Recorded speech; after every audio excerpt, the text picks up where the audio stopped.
चलो, आज से शुरू करते हैं हम लोग छत्तीसगढ़ का सामाजिक परिदृश्य, सोशल एस्पेक्ट्स ऑफ छत्तीसगढ़। इसके बारे में थोड़ा सा चर्चा कर लेंगे। हमारा सीजीपीएससी मेंस में जो अभी सिलेबस है, उसमें आपके सिलेबस में ये चीज़ दिया हुआ है, ठीक है, जिसको बता रहा हूँ कि हमारे सिलेबस में लिखा क्या है। पहले बस हमको सिलेबस जानना बहुत जरूरी है, क्योंकि कोई भी चीज़ पढ़ाई करने से पहले हमको ये जानना जरूरी है कि हमको पढ़ना क्या है, ठीक है।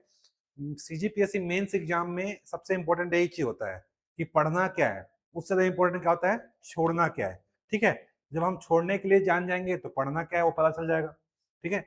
हमारे सिलेबस में सोशल एस्पेक्ट्स ऑफ छत्तीसगढ़ लिखा हुआ है। सीजी ट्राइब्स आपके कोई भी एग्जाम दो, कर्मचारी चयन मंडल के जो भी एग्जाम होंगे अभी, ठीक है, सीजी एसएसबी के या फिर सीजी व्यापम के या अदर डिपार्टमेंटल एग्जाम, उसमें छत्तीसगढ़ का पोर्शन पूछता ही पूछता है। 10 से 15 क्वेश्चन ऑब्जेक्टिव में, और आपके मेंस में 75 मार्क्स का है, ठीक है, 75 मार्क्स। तो ये जो 75 मार्क्स है, ये कहाँ से आएंगे, सिर्फ इतना ही पढ़ने से आपको मिल जाएगा, ठीक है। इसमें जो है आपका व्यापम के कोई भी एग्जाम होगा, उसमें 3 से 4 क्वेश्चन आपको एमसीक्यू पैटर्न में आपको देखने को मिलता है, ठीक है। जो अभी नया पैटर्न आ रहा है, कौन सा, KLMNO, ठीक है, ऐसा आता है, जोड़े मिलाओ, KLMNO, ठीक है, ऐसा देता है। फिर उसको क्या करता है, मैच द कॉलम, बाकी सब कथन कारण वाला, ये सारे पैटर्न जब तक आप डिटेल में नहीं पढ़ोगे जनजाति के, तब तक वो आपको क्या होगा, कॉन्सेप्ट क्लियर ही नहीं होगा। तो सबसे पहले समझते हैं कि पढ़ना क्या है। देखो, अभी सिलेबस में चेंज होने या संशोधन होने की बात कही जा रही है। कल जो आया एक नोटिफिकेशन, जिसमें ये लिखा हुआ है कि सिलेबस चेंज होगा या फिर परिवर्तन, है ना, अमेंडमेंट हो सकता है या फिर चेंज हो सकता है, दो चीज हो सकता है। तो उसके लिए आपसे सुझाव मांगे गए हैं, ठीक है। तो वो आप सुझाव जरूर दीजिए, लेकिन हम ये जो है बेसिक सिलेबस है वो आपके एग्जाम में रहेगा ही रहेगा। इसको इसको शायद ही हटाएगा, शायद ही हटाएगा। क्यों? क्योंकि ये पहले से ही 2012 से बना है, तब से अभी तक चलते आ रहा है, ठीक है। तो ये नया जुड़ा था आपके सिलेबस में, लेकिन ये जो छत्तीसगढ़ का जो पोर्शन है, मेरे को लगता है नहीं हटने वाला, ठीक है। तो कम से कम इतना देखते हैं इसमें क्या क्या पढ़ना है। जनजाति सामाजिक संगठन, ठीक है, ऑर्गेनाइजेशन, विवाह परिवार गोत्र, ठीक है, समूह, जनजाति का विकास, जिसमें इसकी कार्यक्रम इतिहास नीतियां की जनजाति का विकास का कैसे शुरुआत हुआ, ठीक है, उसकी संवैधानिक व्यवस्था, छत्तीसगढ़ की विशेष पीढ़ी जाति जो 5 ट्राइब्स हैं पीबीटीजी में, इसके अलावा अन्य जाति टोटल 43 जनजातियां हैं, जिसमें अनुसूचित जातियां जो एससी में आती हैं, ओबीसी की जातियां, छत्तीसगढ़ की जनजातियों प्रति प्रमुख आभूषण एवं विशेष परंपरा। तो पहली बात तो शुरुआत में ऑर्गेनाइजेशन दिया हुआ है, गोत्र समूह जनजाति का विकास इतिहास कार्यक्रम नीति, जिसमें इसमें क्या क्या आएंगे, छत्तीसगढ़ की प्रमुख जनजातियां यानी कि एसटी, अन्य जातियां, इसके अलावा एसटी के अलावा अन्य जातियां, अनुसूचित जातियां मतलब एससी, और अन्य पिछड़ा वर्ग, यानी 3 लोगों को हमको पढ़ना है शुरुआत में, एसटी, एससी और ओबीसी। इसके बाद हमारे में दिया हुआ है प्रमुख प्रमुख आभूषण और परंपराएं, ठीक है। इस बात पुराना है जनजाति की समस्याएं, जो कि पृथककरण है, प्रवासन है और पर संस्कृतिकरण है, ठीक है। इसके बाद है लोक कला, लोक साहित्य, प्रमुख लोक कलाकार, लोकगीत, लोक कथा, लोक नाट्य, जनौला, मुहावरे, हाना और लोकोक्ति, ठीक है। इस बात राज्य के प्रमुख साहित्य, संगीत, कला, स्थापत्य में संस्थान, जैसे कि आपका इंदिरा कला है ना, महाविद्यालय, उस तरीके के संस्थान को हमको पढ़ना है। इस क्षेत्रों में छत्तीसगढ़ शासन द्वारा स्थापित सम्मान एवं पुरस्कार, जो हर साल नवंबर में दिया जाता है, 1 नवंबर को। छत्तीसगढ़ की लोक संस्कृति, छत्तीसगढ़ राज्य के प्रमुख मेले, पर्व त्योहार, पुरातात्विक संरक्षित स्मारक, जो केंद्र और राज्य दोनों का जाता है इसमें, केंद्र और राज्य वाले। इसके बाद हमको पढ़ना है उस सारे स्थल उनके, और छत्तीसगढ़ शासन द्वारा चिन्हांकित पर्यटन स्थल, वही बोला, केंद्र संरक्षित स्मारक और राज्य संरक्षित स्मारक, ठीक है। इस बाद राष्ट्रीय उद्यान अभ्यारण्य और बस्तर के जलप्रपात गुफा, ठीक है। गुफा से क्वेश्चन आया हुआ था 15 नंबर में मेंस में। छत्तीसगढ़ के प्रमुख संत, ठीक है, संत में आ जाएंगे कबीर, ठीक है, संत आपके गुरु घासीदास, है ना, इस तरीके के जो संत हैं हमारे यहाँ, उनका हमारा पूरा जीवन परिचय पढ़ना है। तो ये आपका मेनली 75 मार्क्स का है, बिल्कुल इजी है, ठीक है। जो आप नॉर्मल पढ़ते हो प्रीलिम्स में, उसी में थोड़ा थोड़ा एक्स्ट्रा ऐड करना है। ये देखो, शुरू में हम लोग इसको नहीं पढ़ते, ठीक है, ये शुरू का जो है इसमें नहीं पढ़ते, बाकी पूरा आप इसको पढ़ते हो, ठीक है। ये पूरा आपका यहाँ से लेकर के छत्तीसगढ़ के लोक कला संस्कृति से लेकर के यहाँ से आपका पूरा यहाँ तक जो है आपका सीजीपीएससी प्रीलिम्स का सिलेबस है, ठीक है। और ये शुरू का जो 4 से 5 लाइन का जो है टॉपिक, ये आपका मेंस में एक्स्ट्रा ऐड पढ़ना है। इससे भी क्वेश्चन आ चुके हैं। अभी पूछा था कि अबू जमाड़िया विकास प्राधिकरण कब बना था, 1978 में।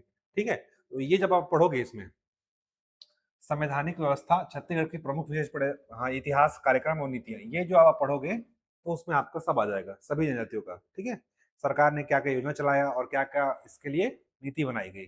ठीक है, तो ये आपका सिलेबस है और इसी सिलेबस के अकॉर्डिंग हमको पढ़ना है। वर्तमान में जो ये पैटर्न चल रहा है, ठीक है, इसके अलावा कथन कारण वाला पैटर्न चल रहा है। ठीक है, इन सब के लिए क्या करना है, अपने को थोड़ा डिटेल में जानना जरूरी है। जब आप मीन्स की चीजों को आप पढ़ोगे, ठीक है, तो आपका प्रीलिम्स अपने आप क्या हो जाएगा, क्वालिफाई हो जाएगा। ठीक है, इसके लिए देखो मार्केट में बहुत सारी बुक हैं, पर एक गवर्नमेंट के द्वारा ऑलरेडी क्या हुआ है, पहले से ये बुक चलते आ रहा था, इसका अपडेटेड वर्जन आया है। ठीक है, छत्तीसगढ़ जनजातियां टीके वैष्णव। ठीक है, ये मानक बुक मानी जाती है किसी भी एग्जाम में।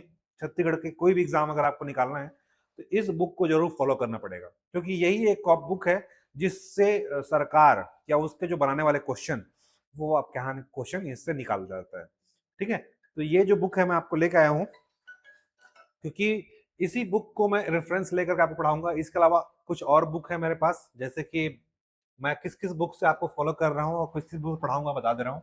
ठीक है, देखो मेरे पास है एक, अब मेरे पास एक है टीके वैष्णव जिसको आपको दिखा रहा हूँ। दूसरा बुक है मेरे पास अमरोहित का, डॉक्टर गीतेश अमरोहित का बुक है। ठीक है, इसके अलावा एक राकेश यादव की बुक है। ये 2 से 3 बुक से मैं आपको मिला करके पढ़ाऊंगा।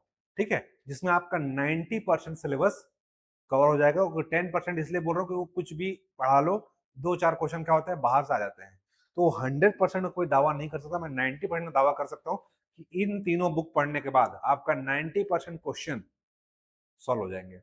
ठीक है, अगर कोई 100% दावा कर रहा है तो बिल्कुल गलत है। 100% किसी के बुक से नहीं आता, क्योंकि आप भी जानते हो 2-4 क्वेश्चन ऐसे आ जाते हैं। ठीक है, एक दो क्वेश्चन ऐसे आ जाते हैं जो किसी भी बुक में आपको खोजने से नहीं मिलेगा। होगा, पर वो रिसर्च पेपर या फिर कोई अनुसंधान संस्थान जैसे आपका एमपी के हैं गवर्नमेंट, कोई स्पेशल ट्राइब के ऊपर बुक है। अब हर जनजाति, छत्तीसगढ़ में 43 जनजातियां हैं, 43 जनजातियों को आप नहीं पढ़ सकते। हर मेनली 5 जनजाति हैं जो आपके पूरे बस्तर से लेकर के सरगुजा तक 5 पीवीटीजी हैं आपके यहाँ। क्या है, 5 पीवीटीजी हैं, 5 है पीवीटीजी और 2 है राज्य के पीवीटीजी, टोटल 7। तो इन सातों को डिटेल में पढ़ सकते हो आप, लेकिन 43 का पढ़ना अपने आप में ही कठिन टास्क है। अब इतना पढ़ लिए तो आप फिर रिसर्चर बन जाओगे, पीएचडी में आने की जरूरत ही नहीं है। ठीक है, तो ये चीजें हमको करना है, हमको कम में ज्यादा, है ना, चीजें समाहित करनी है। तो इसके लिए ये 2-3 जो बुक है इसको मैं पढ़ के आऊंगा। आपको पढ़ने की आवश्यकता नहीं है, आपको नोट्स मिल जाएगा। हाँ, आप कोशिश ये करने का आप नोट्स उसको बना लीजिएगा। ठीक है, हैंड रिटन नोट्स, क्योंकि इससे क्या होगा, बहुत हेल्पफुल होगा आपके मेंस एग्जाम के लिए। आगामी जितने भी एग्जाम होने वाले हैं सब में आपका काम आ जाएगा। Good morning, good morning. ठीक है, हाँ, आप मैं जो बताऊंगा उसमें से या तो आप बुक फॉलो कर लो, लेकिन बुक इतना पढ़ने से अच्छा मैं जो बताऊंगा उसमें से आप क्या करना, बुक तो रखे ही रहना। अगर चाहो तो एक बुक कम से कम रख लो, कोई भी एक, ये 3 बुक में से कोई एक बुक रख लो सकते हो। ठीक है, हाँ, हाँ, तो इसी को रख लो। ठीक है, और इसमें से जो मैं बताऊंगा वो एक्स्ट्रा चीजें होंगी, उसको आप हैंड रिटन, देखो इसमें बहुत सारी चीजें हैं जो हमको नहीं पढ़ना है। ठीक है, तो उसे क्या करना, आप हैंड रिटन अपना एक नोट्स बनाओ, ताकि एग्जाम टाइम में शॉर्ट टर्म के लिए कम से कम समय में ज्यादा से ज्यादा आपका रिवीजन हो जाए। ये बहुत जरूरी होता है कि आप क्या करना है, आपको शॉर्ट नोट्स हो। शॉर्ट नोट्स आपके एग्जाम में रामबाण काम करेगा जब आपका मेंस होगा। ठीक है, मेंस जब होगा ना तो आपका बहुत ही हेल्पफुल होगा ये। ठीक है, शॉर्ट नोट्स काम क्या करता है, आप कम समय में ज्यादा तैयारी करते हो। ठीक है, जैसे आपको मैं बोला जाए कि 100 पेज पढ़ना है, ठीक है, और आपको बोला जाए कि 20 पेज पढ़ना है, कौन ज्यादा आसान है, 20 पेज पढ़ना या 100 पेज पढ़ना? एग्जाम टाइम में 100 पेज पढ़ना आसान है। नहीं जी, मैं आपको ये बोल रहा हूँ कि एग्जाम टाइम में आपका समय कम है, आपको 100 पेज का बुक दिया जाए और 20 पेज का एक शॉर्ट नोट दिया जाए, कौन सा पढ़ना आसान होगा? 20 पेज वाला ना। देखो इसमें क्या होता है, बुक कोई भी बनाता है तो अब पूरा डिटेल बताएगा, ठीक है, क्या हुआ कैसे हुआ, एक ही चीज को 4-5 बार लिखा जाता है, इतना थ्योरी। इसको पढ़ना आसान है कि पॉइंट वाइज लिखा हुआ पढ़ना आसान है ना? देखो ये मेरे पास बुक है, ठीक है, इसी बुक को बता रहा हूँ मैं। तो इसी इसी चीज को आपको क्या करना है, पॉइंट वाइज शॉर्ट नोट बनाना है। चीजें जैसे कि पूछेगा कि आदिवासियों के लिए कौन कौन से आर्टिकल है संविधान में, सिर्फ आपको आर्टिकल याद रखना है। अब इसमें क्या हुआ, आर्टिकल का पूरा डिटेल दिया हुआ है, अगर आपको आर्टिकल 15 पता है संविधान का, उसको जनजाति से जोड़ देना है, ठीक है। तो ये चीजें क्या करना है आपको, ऐसे शॉर्ट नोट बनाना है कि आदिवासी संबंधित कौन कौन से आर्टिकल हैं जो मेनली कॉन्स्टिट्यूशन में होते हैं, वो हर एग्जाम में या फिर अलग अलग तरीके से पूछा जाता है, ठीक है। तो वही सब चीज क्या करना है हमको शॉर्ट में करना है, जिससे आपका क्या होगा, समय बचेगा और रिवीजन फास्ट हो जाएगा, ठीक है। तो चलिए आज का जो हमारा पहला चैप्टर इसमें से हम लोग पढ़ेंगे, ठीक है। ये पहला चैप्टर जो आपके सिलेबस में दिया हुआ है, संवैधानिक पृष्ठभूमि, और इसको जानना जरूरी है, ठीक है। बेसिक क्लास है ये, आपके पॉलिटी और संविधान में भी आपको मिलेगा, ठीक है। पॉलिटी की जो आप क्लास पढ़ोगे, संविधान क्लास पढ़ोगे, उसमें भी आपको ये देखने को मिलेगा, ठीक है। तो सबसे पहले हम लोग जानते हैं कि जनजाति शब्द होता क्या है ना। आखिर जनजाति कहाँ था, पहले जनजाति बोला जाता है क्या? जनजाति से आप क्या समझते हो? अगर आपसे पूछा जाए कि छत्तीसगढ़ जनजाति पढ़ रहे हैं तो जनजाति से आप क्या समझते हो, क्या समझते हो आप? आखिर जनजाति है क्या? कोई भी चीज हम लोग पढ़ते हैं तो सबसे पहले हम क्या देखते हैं, क्या है, ठीक है। कुछ पता है इसके बारे में? भूल गए? चलो कोई बात नहीं। पहली बात तो मुझे बताओ, जनजाति को इंग्लिश में क्या बोलते हैं? ट्राइब्स, ठीक है। तो कोई भी चीज होगा उसका एक रूट वर्ड होता है, हम लोग पढ़े थे। कहीं ना कहीं वो भाषा से आया होगा, या तो रोमन भाषा से आया होगा, लैटिन भाषा से आया होगा, ग्रीक भाषा से। मेनली जो होते हैं ग्रीक और लैटिन, ये दो ही शब्द हैं जिससे सारे वर्ड निकले हुए हैं, ठीक है। तो जनजाति शब्द जो है ये भी एक शब्द है जिसका इंग्लिश में बोला जाता है ट्राइब्स, ठीक है। लेकिन ये इंग्लिश रूट वर्ड्स जो लैटिन भाषा का है, ट्रिबस, ट्रिबस, TRIBUS, ट्रिबस, जो कौन सी भाषा का है? लैटिन भाषा का है। इसी शब्द से क्या बना हुआ है? ट्राइब्स बना है, ट्रिबस, जो कि लैटिन भाषा के ट्रिबस से बना है। जैसे आप लिख सकते हो कि जनजाति शब्द, जनजाति क्या है, अगर जनजाति का आ जाए 2 नंबर में, तो जनजाति शब्द बोलेंगे कि इंग्लिश के ट्राइब्स का हिंदी अनुवाद क्या है? जनजाति है, जो कि लैटिन भाषा ट्रिबस का अपभ्रंश है, ठीक है, क्योंकि ट्रिबस से ही बना हुआ है। इसका यूज क्या हो रहा था? रोमन साम्राज्य में लोगों की पहचान करने के लिए किया जाता था, ठीक है। इसका प्रयोग, ट्रिबस का प्रयोग रोमन साम्राज्य में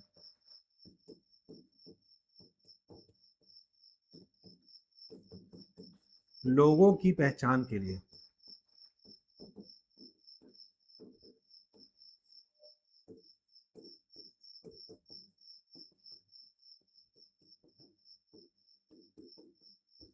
ठीक है। तो इसका प्रयोग रोमन साम्राज्य में लोगों की पहचान करने के लिए इसका प्रयोग किया जाता था, ठीक है। आप 2 नंबर में इससे ज्यादा इंफॉर्मेशन नहीं दोगे, ठीक है। अब जो नए रिसर्चर आए, ठीक है, जो नए रिसर्चर आए, आधुनिक मानव शास्त्र जो आया, तो आधुनिक मानव शास्त्र जो रिसर्च किए, तो आधुनिक मानव शास्त्र ने इसी ट्रिबस से इसका नया नाम, जनजाति क्या नाम रख दिया? ट्राइब, ठीक है। आधुनिक मानव शास्त्री इसी ट्रिबस से क्या निकाले? ट्राइब्स। आधुनिक मानव शास्त्री द्वारा नाम दिया गया है,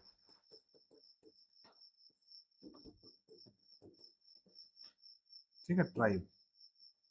ये ट्रिबस से क्या निकाले? ट्राइब, ठीक है। तो लोगों की पहचान करने के लिए जो पुरातन लोग थे, प्राचीन जनजाति कौन होते हैं? जो आदिम जमाने से, जो प्राचीन काल से जो बसे हुए हैं, उनको क्या बोला जाता है? आदिवासी, ठीक है। इसके अन्य नाम भी हैं, आगे देखेंगे हम लोग, ठीक है। तो विभिन्न विद्वानों ने इसका ऐसे अगर बोला जाए कि जनजाति शब्द किसने दिया, तो किसी ने नहीं दिया है, ठीक है, क्योंकि बहुत सारी धारणाएं इससे जुड़ी हुई है। पहली बात तो ट्राइब्स, जिसका अनुवाद था जिसको ट्रिबस लैटिन भाषा का शब्द से बना, जिसको आधुनिक मानवशास्त्री इससे क्या निकाले, ट्राइब। ठीक है, कुछ लोग भारत में इसका नाम जोड़ने का प्रयास करते हैं ठक्कर बापा से, ठक्कर बापा, क्योंकि ये देखो जनजाति शब्द जो है आपका कौन है, ये तो हिंदी शब्द है, रूट वर्ड क्या है, ट्राइब्स है, इंग्लिश वर्ड ट्रिबस है, और रूट शब्द ट्रिबस और इंग्लिश क्या है, ट्राइब्स है, लेकिन जनजाति तो हिंदी शब्द है ना। ठीक है, तो ठक्कर बापा जो आदिवासी के अग्रदूत माने जाते हैं, उन्होंने आदिवासियों के शिक्षा, समाज, संस्कृति है ना, उनके कल्चर, उनके रहन सहन, इन सब पर विशेष रूप से ध्यान दिया था। इसीलिए उनके ना उनको अग्रदूत माना जाता है। ठीक है, आदिवासी सेवा का अग्रदूत माना जाता है, आदिवासी सेवा के अग्रदूत माना जाता है।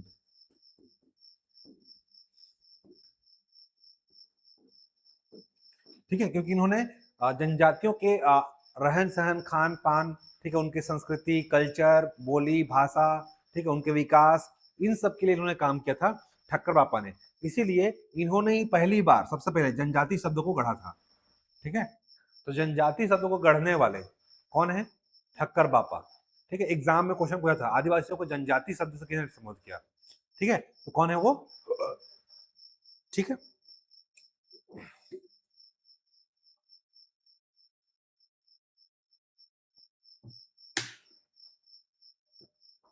ये था आपका बेसिक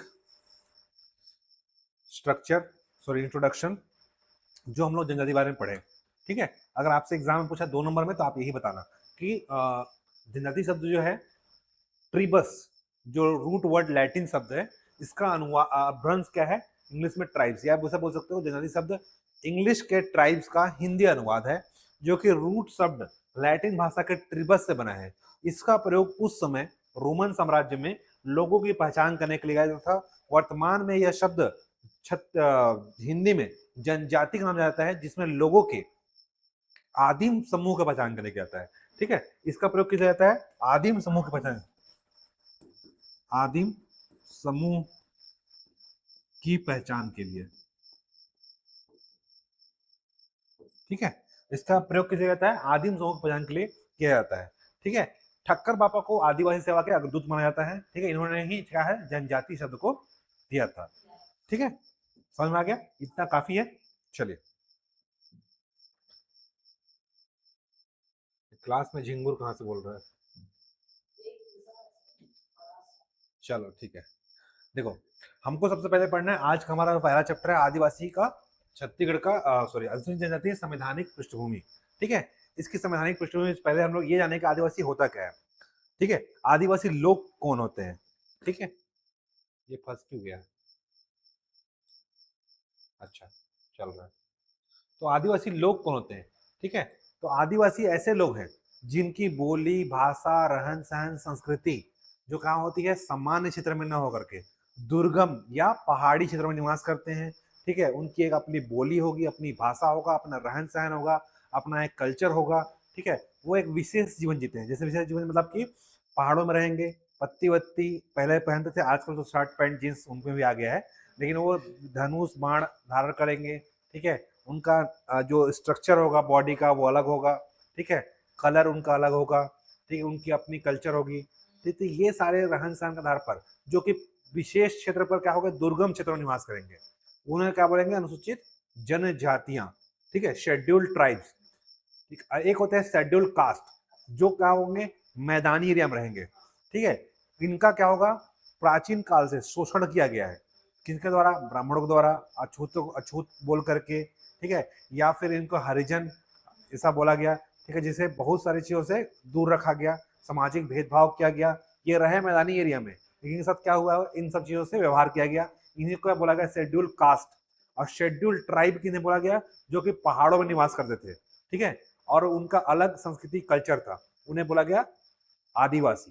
ठीक है, इन्हें कहीं कहीं अलग अलग नाम, वनवासी, जनजाति, गिरिजन आदि के रूप में। गिरी मतलब क्या होता है, पहाड़, और पहाड़ मतलब गिरी मतलब पहाड़, और जन मतलब वहां के लोग। ठीक है, तो देखो भारत की जनजाति का कुछ भाग नगरीय और ग्रामीण सभ्यता से दूर घने जंगलों में निवास करते हैं, बताया था। पहाड़ी घाटियों तटीय क्षेत्र में निवास करती है। विकास की गति इतनी दुर्गम हो गई कि इनको न स्थानों तक नहीं पहुंच पाया। ठीक है, पहाड़ तक इनका विकास नहीं पहुंच पाया। ठीक है, इसी कारण कुछ जनजाति सामाजिक, आर्थिक और शैक्षणिक रूप से पिछड़ गए। ठीक है, इन्हीं को क्या कहा गया, आदिवासी, या इन्हीं क्या बोला गया, वनवासी, क्योंकि ये वन में निवास करते थे। आदिवासी इसलिए बोला गया क्योंकि आदिम काल से ही निवास कर रहे हैं, इसलिए आदिवासी। वन में निवास कर रहे हैं, इसलिए वनवासी। जनजाति लोगों के बीच की जाति है, ठीक है, इसलिए जनजाति। वन्य जाति वन्य के साथ, वन्य जीवों के साथ रहते हैं, निवास करते हैं, इसलिए वन्य जाति। गिरिजन, गिरिजन मतलब पहाड़ों में निवास करते हैं, इसलिए इत्यादि नाम जाना जाता है। ठीक है, संविधान में इसका उल्लेख किया गया आर्टिकल 342 में। आर्टिकल 342 है ना, जनजातियों संबंधित विशेष प्रावधान है, आर्टिकल 342। तो आर्टिकल 342 तहत इन्हें अनुसूचित जनजाति का नया नाम देकर के सूचित किया गया है। तो आर्टिकल पूछेगा कि अनुसूचित जनजाति शब्द का प्रयोग कब किया गया, ऐसे क्वेश्चन आ सकते हैं ऑब्जेक्टिव में।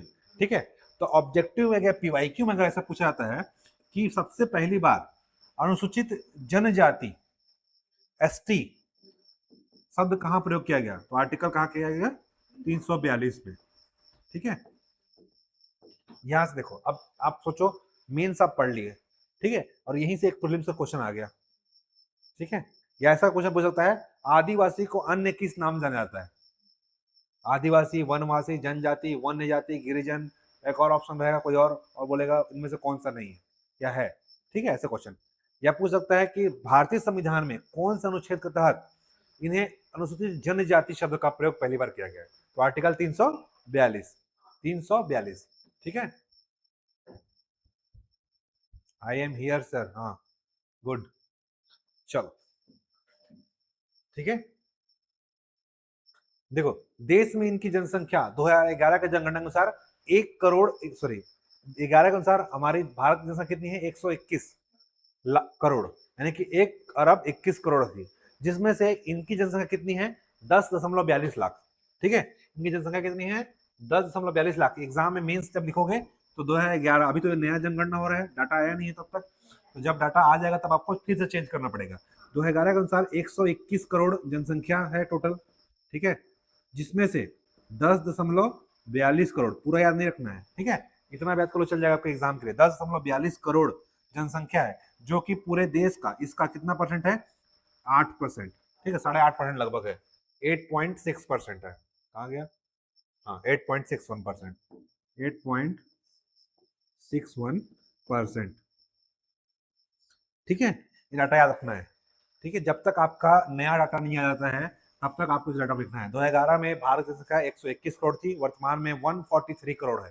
ठीक है, जिसमें से 10.42 करोड़, ठीक है, जनसंख्या किसकी है, करोड़ में ना, 10.42 करोड़ जनसंख्या किसकी है, आदिवासियों की है, जिसमें से जो कि पूरे इसका 121 करोड़ कितना परसेंट है, 8.61%। ठीक है, चलो, इसमें देखो 2 तरीके के सर्वेक्षण किया गया, एक भारतीय मानव वैज्ञानिक सर्वेक्षण किया गया था, मानव वैज्ञानिक सर्वेक्षण। इसमें जो बताया गया, ये आपका बताया गया कि भारत में 635 जनजाति समूह है और इसकी उपजाति है। ठीक है, लेकिन जब 2011 का सेंसस हुआ उसमें 705 बताया गया। ठीक है, अनुसूचित जनजातियों की जनगणना की सूची में राज्यवार कई राज्यों में निवासी जनजातियों के नाम अनेक बार आने के कारण इसकी जनगणना निदेशालय रजिस्ट्रार जनरल द्वारा अनुसूचित जनजातियों का 705 समूह दर्शाई गई है। तो हमारे पास क्या डाटा है, 2 डाटा है जनजातियों के समूह के लिए। एक डाटा है, पहला बोला गया है कि मानव वैज्ञानिक सर्वेक्षण हुआ, मानव वैज्ञानिक सर्वेक्षण में कितनी जनजातियां हैं, 635, 635। लेकिन जब हमारा जनगणना हुआ तो जनगणना में कई जनजातियों का नाम बार बार आने लगा अलग अलग राज्यों में। तो इसका सर्वेक्षण करने के बाद कितनी जनजातियां आई, 705। ये 2 डाटा है हमारे पास। ठीक है,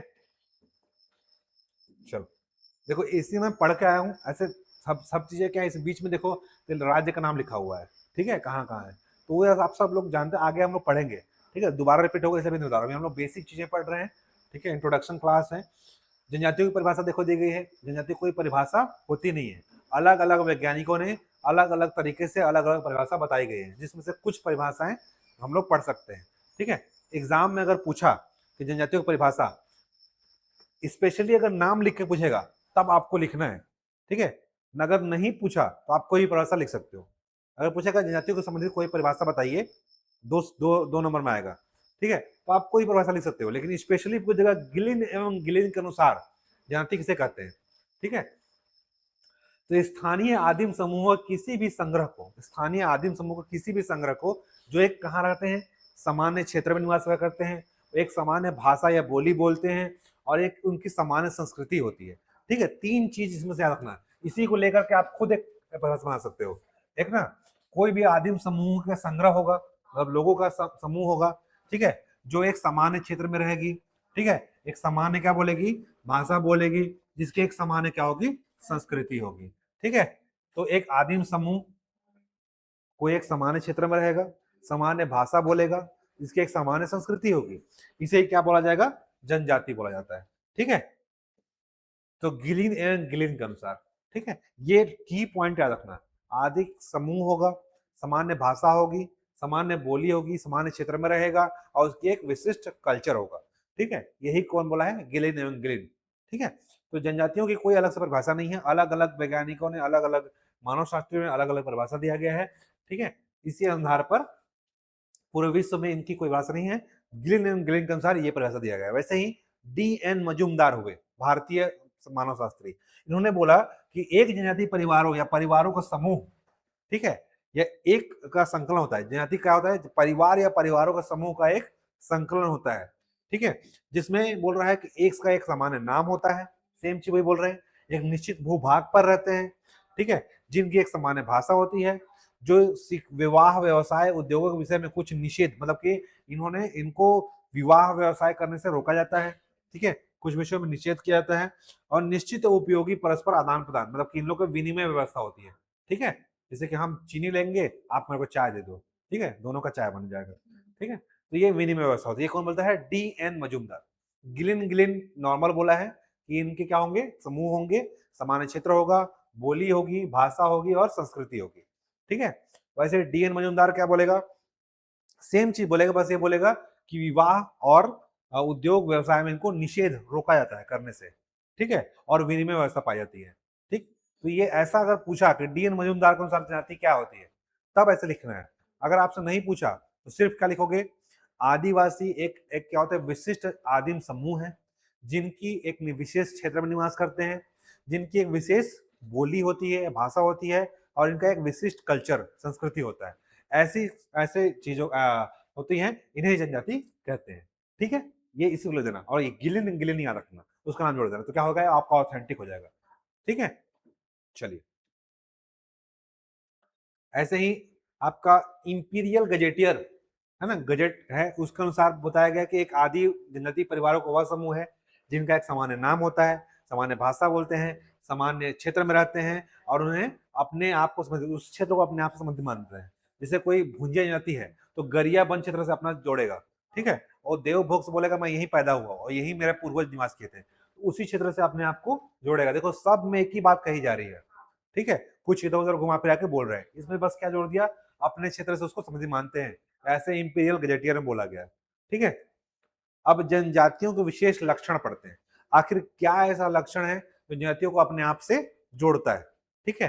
तो ऐसा बताया गया आपके मध्य प्रदेश आदिम जाति अनुसंधान संस्थान, ठीक है, जब हम मध्य प्रदेश में थे तब हमारा उस समय एमपी की रिसर्च लेबोरेटरी थी, जो 1954 में स्थापित हुआ था, और छत्तीसगढ़ वाला आपका है 2004 में, ठीक है। तो इन्होंने विभिन्न अनुसूचित जनजातियों पर रिसर्च किया, और रिसर्च करने के बाद कुछ विशेषताएं निकाला है, लक्षण निकाला है, जिससे पता चलता है कि वो क्या होंगे, अनुसूचित जाति होंगे कि नहीं होंगे, डिसाइड कर दिया जाता है, ठीक है। तो दो चीज हमारे पास ड्राफ्ट है, पहला एमपी का आदिम जाति अनुसंधान संस्थान 1954, और आपका छत्तीसगढ़ वाला 2004, जिसका नाम है आदिम जाति अनुसंधान परिषद संस्थान रायपुर में जो है 2004 में। इन दोनों ने क्या किया गया है, आदिम जाति समूह का परीक्षण किया, ठीक है, सर्च किया, और उनके कुछ विशेष लक्षण निकाले हैं, जो कि इससे पता चलता है कि वो कौन से जाति, अनुसूचित जाति होगी कि जनजाति होगी, ठीक है। इसके लिए देखो, अगर ऐसा आया मेंस में कि अनुसूचित जाति के विशेष लक्षण क्या है, ठीक है, तो ये दो चीज बताना, एमपी का, ठीक है, और छत्तीसगढ़ का, इसके आधार पर बताना कि परीक्षण के पश्चात हजारों प्रकरण परीक्षण किया गया जिसमें कुछ विशेष लक्षण आए हैं जो कि निम्नलिखित हैं। ठीक है, देखो इंपॉर्टेंट है ये। ठीक है, अगर आएगा 2-4 नंबर में आएगा कि जनजातियों के विशेष लक्षण क्या है, तो जनजाति जो हम लोग अभी परिभाषा पढ़े वो तो रहेगा ही रहेगा। इसके अलावा जो भी चीजें इसमें देखते हैं, जनजाति परिवार या परिवारों क्या होता है, एक समूह का संकलन होता है, पढ़े थे परिभाषा में। ठीक है, शहरी या ग्रामीण सभ्यता से पृथक अलगाव होता है, शहर गांव में रहेंगे, कहाँ रहेंगे, पहाड़ों पर रहेंगे। ठीक है, इसीलिए जिन क्या बोलते हैं, गिरिजन। नेक्स्ट, इनकी स्वयं की अपनी क्या होगी, बोली होगी। ठीक है, ये कीवर्ड याद रखना, यही शॉर्ट नोट्स है। जब शॉर्ट नोट्स बनाओगे तो क्या बनाओगे, परिवारों का समूह, ठीक है, पृथकता या अलगाव, ठीक है, सेपरेशन या आइसोलेशन, ऐसे लिखना। ये पूरा लिखने की जरूरत नहीं है, ये याद रहेगा तो आप लिख लोगे। ठीक है, नेक्स्ट है इनकी एक बोली होती है। ठीक है, इनकी एक अपनी क्या होती है, संस्कृति पर आधारित जाती है, जो कि किस पर आधारित होती है, पर्यावरण पर। इन लोग क्या होते हैं, पेड़ नहीं काटने देते। ठीक है, जंगल की रक्षा करते हैं, है ना।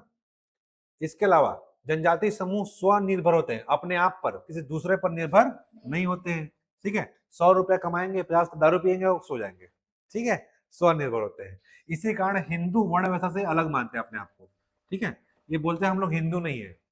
ठीक है, जैसे आपका संथाल है, हो, जितने भी जाति है, आदिम जाति, अपने आप को क्या बोलते हैं हम लोग, हिंदू नहीं। हिंदू से अलग मानते हैं, क्योंकि इन लोग बोलते हैं हम पहले से पैदा हुए हैं, जब कोई हिंदू नहीं था तब का। ठीक है, तो ये अपने आप पर निर्भर है, इसलिए हिंदू विश्वास से क्या मानते हैं, अपने आप को अलग मानते हैं। इनके लिए भगवान क्या है, पूरा जंगल ही भगवान है। ठीक है, पेड़ पौधे पशु पक्षियों को भगवान मानते हैं। Sir, do you also ask question according to the author? Yes, बताइए।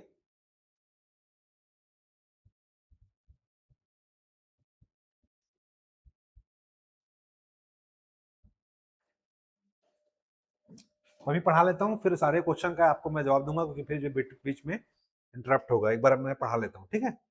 चले, जनजाति समूह क्या होते हैं, अपने आप पर निर्भर होते हैं। ठीक है, सेल्फ डिपेंडेंट होते हैं, इसलिए अपने आप को क्या बोलते हैं, हिंदू व्यवस्था से, वर्ण व्यवस्था से अलग मानते हैं, क्योंकि उनका कहना है कि हम क्या है, आदिम काल से हम यहाँ निवास कर रहे हैं, जब सनातन या हिंदू धर्म नहीं था तब से निवास कर रहे हैं, इसलिए अपने आप को ये अलग मानते हैं। ठीक है, वन आधारित अर्थव्यवस्था पाई जाती है, क्योंकि देखो इनका जो इकोनॉमी होता है, तेंदुपत्ता, महुआ, डोरी, ठीक है, ये सारे जितने भी वन में निकलने वाले उत्पाद हैं, प्रोडक्ट होते हैं, उनसे क्या करते हैं, ये अपना जीवन यापन करते हैं। तो इनकी जो इकोनॉमी है कैसे पाई जाती है, वन आधारित होती है। वधु मूल्य प्रथा, वधु मूल्य प्रथा मतलब क्या होता है कि कन्या को क्या करता है, खरीदा जाता है। नॉर्मल देखो, हम लोग देखते हैं, नॉर्मल जो हमारे यहाँ शादी होती है ना, जिसमें क्या होता है, डॉरी दिया जाता है। ठीक है, मतलब कि वधु के परिवार द्वारा वर के परिवार को दहेज के स्वरूप में कुछ पैसा दिए जाते हैं, जो कि 10-20 लाख से कम नहीं होते। ठीक है, लेकिन इनके में क्या होती है कि लड़के लड़कियों को क्या करते हैं, लड़के वर पक्ष वधु पक्ष क्या देते हैं, मूल्य देते हैं, इसी बोलते हैं वधु मूल्य। ठीक है, तो वधु मूल्य प्रथा किसे पाई जाती है, जनजातियों में। जैसे कई लोग क्या करते हैं, बैल देते हैं, कई लोग अनाज देते हैं। ठीक है, अलग अलग तरीके का होता है वधु मूल्य। वधु मूल्य को जो पैसा ही हो, वधु मूल्य कोई अन्न हो सकता है, वधु मूल्य कोई जानवर हो सकता है, वधु मूल्य कोई वस्तु हो सकता है, कोई चीज हो सकता है। तो वधु मूल्य प्रथा पाई जाती है जनजातियों में। ठीक है, ये इंपॉर्टेंट है, ये अलग बनाती है किससे, सामान्य लोगों से, जनजातियों को। ठीक है, इसी में आप लोग पढ़े होंगे क्रय विवाह, पारिंग धन, अगर प्रीलिम्स में पढ़े होंगे तो। भ्राता भगनी संतति मतलब cross cousin, parallel cousin marriage पाया जाता है इसमें। ठीक है, जैसे ममेरे फुफेरे, चचेरे मौसेरे, ऐसे शादी होता है। ठीक है, जो सामान्यतः देखे होगा आप मुस्लिम में होता है। ठीक है, जो कि जनजातियों में पाया जाता है। ठीक है, तो मुस्लिम लोग इन लोगों को चुराए हैं, मतलब पहले इन्हीं लोग थे ना। तो मुस्लिम किसको चुराए, इन लोग चुराए हैं। तो भ्राता भगनी, भ्राता मतलब भाई, भगनी मतलब बहन, तो भाई बहन हुआ, तो ममेरे और फुफेरे। ठीक है, इन दोनों के बीच में अगर शादी हो रहा है, मतलब इसका मामा मामा का लड़का और फूफा क्या बेटी है, तो ये दोनों शादी हुआ, तो ये भाई बहन हुए।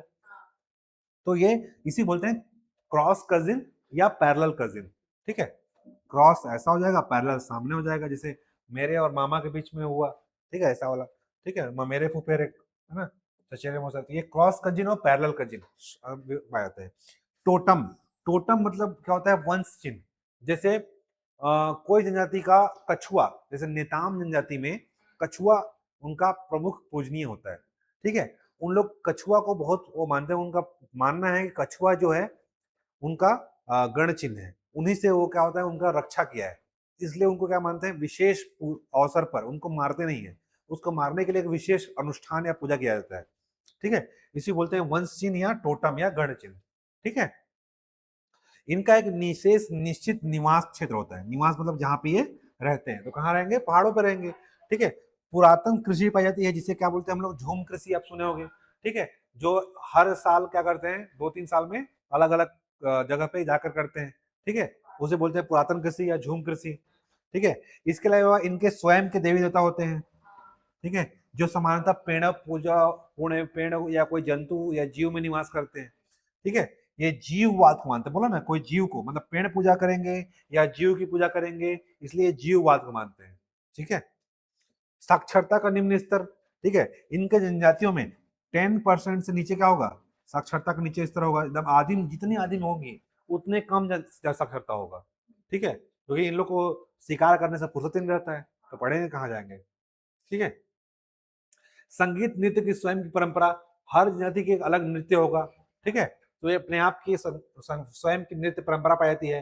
परंपरागत यदि पंचायत, ये किसी भी चीज को लड़ाई झगड़ा या मारपीट होने पर स्वयं की निपटारे करने के लिए एक पंचायत बनाते हैं, ठीक है, जिसमें अलग अलग पंचायत, अलग अलग जाति का अलग अलग पंचायत होता है, जिसका अलग अलग मुखिया होता है, ठीक है। ये लोग संविधान को और पुलिस को नहीं मानते, ठीक है। तो परंपरागत यदि पंचायत पाई जाती है, ठीक है, जो रूढ़ी जन विधि कस्टमरी लॉ के आधार पर होता है, ठीक है। कस्टमरी लॉ जानते हो, जो कस्टम प्रथाओं से चलता आ रहा है, जैसे कि पैर छूना चाहिए, ठीक है, ठीक है, कोई मार दिया तो उसको कहते हैं उसके लिए कोई दंड है, जैसे प्राचीन काल में चलते आ रहा था उसको बोलते हैं कस्टमरी लॉ, ठीक है, तो उसे बोलते हैं रूढ़ी जन कानून, प्रथागत कानून। जैसे अभी घर में रहोगे तो सुबह सुबह उठ के चाहे कोई आपके घर में आ गया मेहमान, उसका क्या करते हैं, पैर छूते हैं, ये कोई नियम थोड़ी है, लेकिन ये क्या है, प्रथा चलते आ रहा है कि ऐसा करना चाहिए, आशीर्वाद मिलता है, ठीक है। भाई नहीं नहीं पैर छुओ तो आशीर्वाद कोई जरूरी थोड़ी नहीं मिलेगा, लेकिन ये ऐसा क्या है, प्रथा है, कस्टम है, हमारे समाज में ये बैठा दिया गया है, ठीक है। जैसे कोई आया आपके सामने, आप तुरंत खड़े हो जाते हो, तो ये एक क्या है, कस्टम है, ठीक है। आप नहीं करोगे तो क्या करोगे, आपको डांट मिलेगा, ठीक है। ये क्या है, दंड है। दंड दो तरीके होते हैं, एक उपहास होता है, ठीक है, या आपको जबरदस्ती टॉर्चर किया जाता है बोल बोल के, ठीक है, जैसे आप एग्जाम निकालोगे करके टॉर्चर किया जाएगा, ठीक है। और एक होता है पुलिस वाला दंड, जैसे कि लॉ वाला, लॉ जो बना हुआ है, ये दंड। तो दो तरीके दंड होते हैं, एक होता है पुरस्कार या सम्मान दे करके किया जाता है, और एक होता है आपको प्रशस्ति पत्र दिया जाता है गवर्नमेंट से, दोनों में फर्क है। जैसे समाज के द्वारा आपको दिया जा रहा है पुरस्कार, और एक ऑफिशियल गवर्नमेंट द्वारा दिया जाए पुरस्कार, ठीक है, दोनों में फर्क है।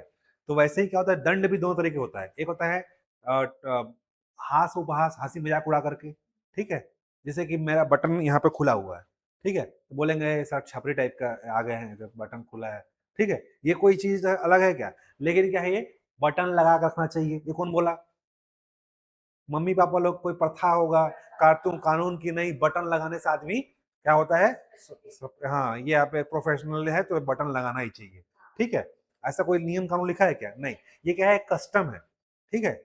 मैं शर्ट पहनना चाहिए, टी शर्ट पहन के आ गया तो अरे सर टी शर्ट पहन के आ गया, ठीक है, तो ये कोई प्रथा है क्या, नहीं, ये ऐसा है कि एटिकेट से कि आपको एक टीचर हो तो आपको एक शर्ट या वेल ऐसा दिखना चाहिए, प्रोफेशनल, तो ये एक तरीका है, नहीं तो ऐसा कोई नियम कानून है नहीं। इसी को बोलते हैं रूढ़िगत कानून या बोलते हैं कस्टमरी लॉ, ठीक है। तुलनात्मक रूप से सामाजिक आर्थिक आत्मनिर्भरता, मतलब कि ये सोशल और इकोनॉमिकल रूप से एक दूसरे पर क्या होता है, निर्भर होते हैं, ठीक है। तो इसी अलावा इतने सारे लक्षण हैं, ठीक है, लेकिन सभी लक्षण एक ही जनति में नहीं पाया जाता है, कुछ लक्षण पाए जाते हैं, कुछ लक्षण नहीं पाए जाते, लेकिन मेनली जो बेसिक लक्षण होते हैं, बोली, भाषा, संस्कृति, क्षेत्र, पहनावा, ये सब क्या होगा, एक विशेष जो ट्राइबल का लक्षण पाया जाता है वो सब में ही पाया जाएगा, ठीक है। कुछ लक्षण सब में पाए जाएंगे, सभी लक्षण एक में नहीं पाए जाएंगे, ठीक है।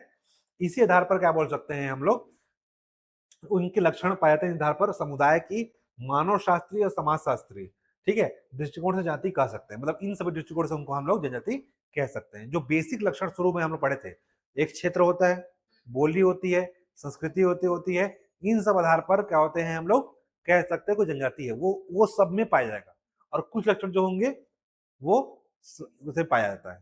ठीक है, इस आधार पर हम लोग क्या बोल सकते हैं, उनको जनजाति कह सकते हैं। ठीक है, तो ये देखो, ये हम लोग पढ़ चुके हैं कि पृष्ठभूमि और परिभाषा हम लोग पढ़ चुके हैं, जो कि बताया गया था 342 में। ठीक है, तो 342 में कोई भी जाति को कौन लिस्टेड करता है? शेड्यूल कास्ट, राष्ट्रपति। ठीक है, 342 के तहत राष्ट्रपति लिस्टेड करता है, लेकिन इसके लिए अलग अलग क्राइटेरिया है। देखो होता क्या, अगर सेंट्रल गवर्नमेंट है का जहां पे चल रहा है, जैसे यूटी हो गया, ठीक है, और एक होता है स्टेट, दो ही चीज होंगे, या तो राज्य होगा सेंट्रल गवर्नमेंट जहां पे यूटी का सरकार होगा, स्टेट होगा वहां पे क्या होगा, गवर्नर होगा। ठीक है, अगर किसी भी राज्य में किसी भी ट्राइब को, किसी भी जनजाति को शेड्यूल ट्राइब घोषित करना है, तो क्या करेगा, राष्ट्रपति 342 के तहत उस राज्य के गवर्नर से परामर्श करेगा और उससे पूछेगा किस जनजाति को आपको ट्राइब का दर्जा दिया जाना है, ये बताएगा, तब वो राष्ट्रपति उसको क्या करेगा, शेड्यूल ट्राइब घोषित कर देगा। ठीक है, वैसे ही अगर कोई यूटी है, यूटी में क्या होंगे, प्रशासक होंगे, ठीक है, एडमिनिस्ट्रेटर होंगे, यहाँ पे क्या होंगे, उपराज्यपाल होगा। तो वहां के इन दोनों से क्या करेगा, परामर्श करेगा, और परामर्श करने के पश्चात क्या करेगा कि ये जो बताएंगे कि सर इस जनजाति को या इस समूह को शेड्यूल ट्राइब दे रहे हैं, तो उसको क्या करेगा, घोषित करेगा। वही चीज में लिखा हुआ है। ठीक है, आर्टिकल 342 के तहत भारत के माननीय राष्ट्रपति द्वारा संबंधित राज्य के राज्यपाल से परामर्श करने के पश्चात संवैधानिक प्रक्रिया का पालन करते हुए संसद में पारित करना होता है। ठीक है, दोनों सदनों में पारित होने के पश्चात अनुसूचित जाति की सूची में शामिल कर लिया जाता है। तो इन दोनों से क्या करेंगे, परामर्श लेंगे, फिर कहाँ रखा जाएगा, इन दोनों के परामर्श को संसद में रखा जाएगा, और संसद में रखने के पश्चात क्या होगा, लोकसभा और राज्यसभा दोनों से क्या किया जाएगा, पास कर दिया जाएगा, फिर वो क्या हो जाएंगे, वो शेड्यूल ट्राइब घोषित हो जाएंगे। ठीक है, छत्तीसगढ़ में 42 शेड्यूल ट्राइब है, 43 क्रम का है बींजिया, जिसको अभी तक मिला नहीं है दर्जा। ठीक है, 43 कहीं कहीं मिलेगा, लेकिन 42 ही मानना, 43 अभी तक लिस्टेड नहीं हुआ है, गवर्नमेंट की वेबसाइट में 42 ही है। ठीक है, 43 बोला जा रहा है, लेकिन अभी है नहीं। ठीक है, समझ आ गया। चलो, इसके अलावा परिभाषा कहाँ दी गई है, पहले बात हम लोग ये देखें कि घोषित कैसे होता है। देखना, ये आपका बहुत इंपॉर्टेंट है। ठीक है, आर्टिकल एग्जाम में पूछा हुआ है आर्टिकल का नाम। ठीक है, तो देखो 342 के तहत कोई भी जनजाति को घोषित करने की शक्ति राष्ट्रपति में है, ये ना आर्टिकल 342, लेकिन परिभाषा कहां दिया गया है, 366 366 के उपखंड, ठीक है, सब डिवीजन 25 में। ठीक है, 24 में आपका एससी का है, याद रखना, 24 366 24 में एससी का दिया हुआ है। ठीक है, एडीयू या कोई एग्जाम में इसको पूछा है कौन सा आर्टिकल में शेड्यूल ट्राइब की परिभाषा दी गई है। ठीक है, इसमें दिया हुआ है 24 में एससी और 25 में एसटी, पहले एससी फिर एसटी। ठीक है, याद रखना, ये चीजें आपका परिभाषा दिया गया है इसमें, और उसमें क्या है, घोषणा करने की शक्ति कि कैसे है, शामिल कैसे होगा, उसको बताया गया है 342 में। ठीक है, परिभाषा कितने दिया गया है, 366 में, हाँ 25, और 24 में क्या है, एससी। ये सारे फैक्चुअल चीजें हैं जो आपको प्रीलिम्स में, व्यापम में पूछेगा, लेकिन मेंस में क्या बोलेगा, 2 नंबर में आएगा कि किसी भी जनजाति को राष्ट्रपति घोषित करने की शक्ति बताइए। ठीक है, तो क्या करेगा, पहले बात तो राज्य, दो चीज बताया कि दो चीज होंगे, एक होगा स्टेट, एक होगा यूटी। स्टेट में कौन रहेगा, गवर्नर, और राज्य यूटी में कौन रहेगा, प्रशासक या उपराज्यपाल। ठीक है, सबसे पहले क्या करता है, राष्ट्रपति उस राज्य के राज्यपाल या प्रशासक से पूछता है कि आपके यहाँ कौन सा समूह जिसको शेड्यूल ट्राइब घोषित करना है, उसके परामर्श से क्या करेगा, उसको घोषित करेगा, फिर क्या होगा, संसद में भेजा जाएगा। ठीक है, लोकसभा राज्यसभा से पास होगा, फिर उसको घोषित कर दिया जाता है। ये 342 राष्ट्रपति की शक्ति है। लेकिन 366 में क्या दिया गया है, परिभाषा। ठीक है, तो 24 में एससी का और 25 में एसटी का। अब इसमें क्या बोला गया है, अनुसूचित जनजाति के परिभाषित किया गया है, जिसमें क्या बोला गया है, इसमें यही परिभाषा लिखना है। आर्टिकल 366 25 5 बार क्वेश्चन पूछ चुका है। ठीक है, डायरेक्ट अनुच्छेद पूछता है और पूछता है कि इसके अनुसार परिभाषा बताइए। ठीक है, या पूछेगा भारतीय संविधान में अनुसूचित जनजातियों की क्या परिभाषा दी गई है। ठीक है,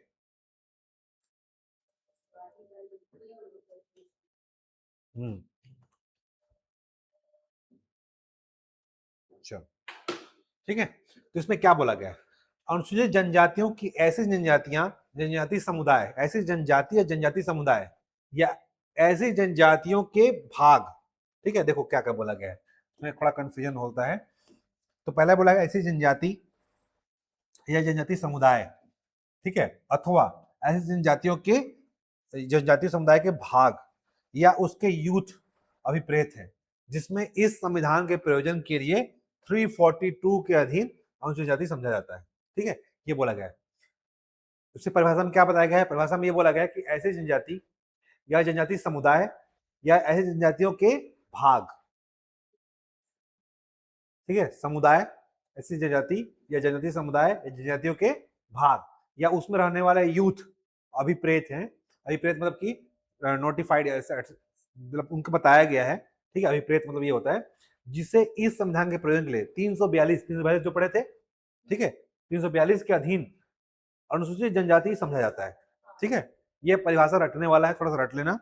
इसमें बोला गया इससे जनजाति हो सकता है, जनजाति समुदाय हो सकता है या उसके भाग हो सकते हैं जिसमें उनके यूथ अभिप्रेत हैं, ठीक है। इसके प्रयोजन के लिए 342 तहत क्या हो जाएगा, इसको जनजाति समझा जाएगा। ये ऑफिशियल परिभाषा दी गई है किसमें, आपके संविधान के आर्टिकल 366(25) में, ठीक है। समझ में आ गया, परिभाषा को रट लेना क्योंकि रटने वाला ही है ये। अनुसूचित जनजाति संबंधी संवैधानिक प्रावधान, देखो ये संवैधानिक प्रावधान है जो कि आपके संविधान में दिया हुआ है, समानता, स्वतंत्रता, ठीक है, शैक्षणिक चीज अधिकार, ठीक है, विकास, इन सब के लिए भारतीय संविधान में कुछ परिभाषाएं दी गई हैं, ठीक है, जो आपको आर्टिकल पढ़े होगे अगर संविधान का, तो वहां पे आपको सेम इसको जोड़ लेना है। जैसे आपका देखो अनुसूचित जाति के विकास के लिए कुछ संविधान में परिभाषा दी गई है, आर्टिकल 15 जिसमें क्या है 14 से 18 तक समानता का अधिकार, ठीक है, समानता का अधिकार में दिया गया है आपका आर्टिकल 15 में बोला गया है किसी नागरिक के विरुद्ध धर्म, मूल, वंश, जाति, लिंग के आधार पर कोई भेदभाव नहीं किया जाएगा। ये आर्टिकल किसका है, 15।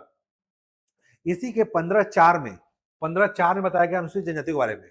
15(4) में बोला गया है कि अनुसूचित जातियों, अनुसूचित जनजातियों के सामाजिक और शैक्षणिक विकास के लिए कोई विशेष उपबंध करने के लिए प्रावधान किया गया है, ठीक है, निवारित नहीं किया, मतलब उनको रोका नहीं जाएगा, किसके लिए, सामाजिक और शैक्षणिक विकास के लिए, ठीक है, 15(4) के तहत, ठीक है। इसी के तहत इनको क्या मिलता है, रिजर्वेशन स्कूलों में मिलता है, ठीक है।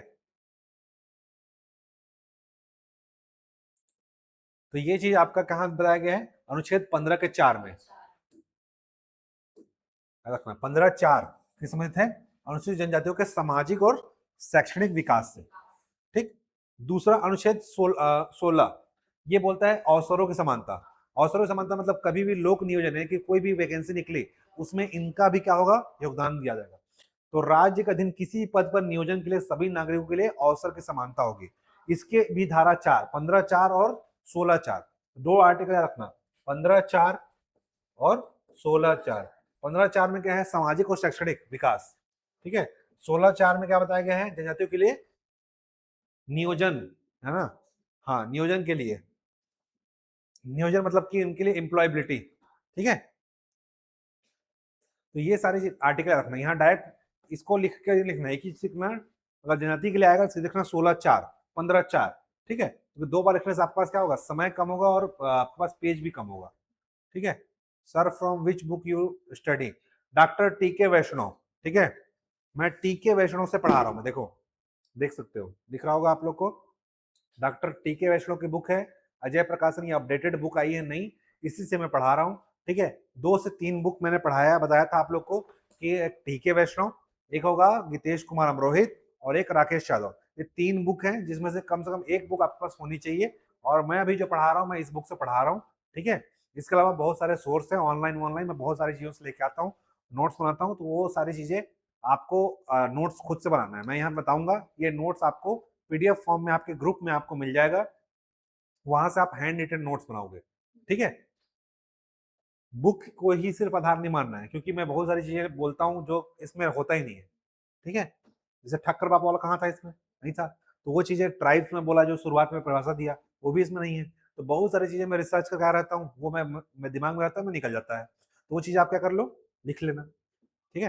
तो 15(4), 16(4), ठीक है, ये एक बेस है समझने के लिए, समझाने का तरीका जो होता है वो आपको क्या होता है, वो अलग होता है। मैं पूरा चीज थोड़ी पढ़ा रहा हूँ इसमें से, मैं सिर्फ समझा रहा हूँ कि ये आया आप कैसा लिख सकते हो। प्रिंस पढ़ाना तो मैं कैसे लिख कर चल जाता, लेकिन मेंस पढ़ाना है, और मेंस के लिए आपको लिखना जरूरी है। लिखो कैसे, जब आपके पास कंटेंट होगा। वो खिड़की खोल दीजिए, खिड़की खोल दीजिए, निकल जाएगा। चलो ठीक है, 16(4) समझ में आ गया, औसत समानता। उसके बाद अनुच्छेद 19 में क्या बोला गया है, वाक एवं अभिव्यक्ति की स्वतंत्रता, ठीक है, बोलने की स्वतंत्रता है। तो सभी नागरिकों को वाक अभिव्यक्ति की स्वतंत्रता है, ठीक है, इसे में लिख देना। इसी में अनुसूचित जनजातियों को भी मिला गया है, ठीक है। कहीं भी 19 में बोला गया कहीं भी घूमने का, निवास करने का, व्यापार करने का अधिकार है, तो ये इनको भी मिला हुआ है, ठीक है। वही चीज संविधान में लिखा है ना, वही चीज को लिखना है, जोड़ना है। आर्टिकल 23 में ट्रैफिकिंग, ह्यूमन ट्रैफिकिंग, इनके लिए भी प्रतिबंधित है। मानव दुर्व्यापार और तस्करी, ठीक है, प्रतिषेध है कि अनुसूचित जनजातियों का भी मानव तस्करी, बेगार, बंधुआ नहीं बनाया जाएगा। 24 में बालाश्रम है, ठीक है, तो उसको भी जोड़ देना कि जनजाति बच्चों के लिए बालाश्रम निषेध है, बच्चों को नहीं काम कर लगाया जाएगा 14 साल से, हाँ 14 साल से नीचे। आर्टिकल 29 अल्पसंख्यक वर्ग के लिए बोला गया है। जनजाति भी क्या होता है, माइनॉरिटीज में जनजाति भी आ जाते हैं, तो उनके लिए अपनी बोली, भाषा, संस्कृति बनाए रखने का अधिकार, ठीक है। जनजातियों को अपनी बोली, भाषा, लिपि, संस्कृति बनाए रखने का अधिकार है, ठीक है। उनके लिए आर्टिकल 30 जो मुस्लिमों के लिए होता है, ठीक है, वो भी जोड़ सकते हो कि अपना एक क्या विशेष शैक्षणिक संस्थान, जिसे घोटुल, ठीक है। आर्टिकल 30 इसमें लिखा नहीं है, जोड़ देना, देखो है ना, वो एक्स्ट्रा बता दे रहा हूँ। आर्टिकल 13 बोल देना कि वो अपने विशेष शैक्षणिक संस्थान स्थापित करने का अधिकार है। उदाहरण के लिए एग्जाम्पल घोटुल, धुमकुरिया, ठीक है। नेक्स्ट 46 में बोला गया कि राज्य सरकार अनुसूचित जनजातियों के लिए कुछ सहायता कर प्रदान करेगा, जैसे स्टाइपेंड मिलता है, ठीक है, बच्चों को स्कॉलरशिप मिलता है। तो अनुसूचित जातियों को या अन्य दुर्बल वर्ग, जिसमें आ जाएंगे ओबीसी आ जाएंगे, एससी आ जाएंगे, इनको शिक्षा और अर्थ यानी कि फाइनेंस संबंधी अभिवृद्धि तो राज्य क्या करेगा कि जो कमजोर समूह है, ठीक है, जिनको पढ़ने के लिए आवश्यकता पैसे कमी है, उनको क्या करता है, मंथली क्या देता है ना स्टाइपेंड, ठीक है, या फिर क्या मिलता है उनको, वो मिलता है, छात्रवृत्ति मिलता है।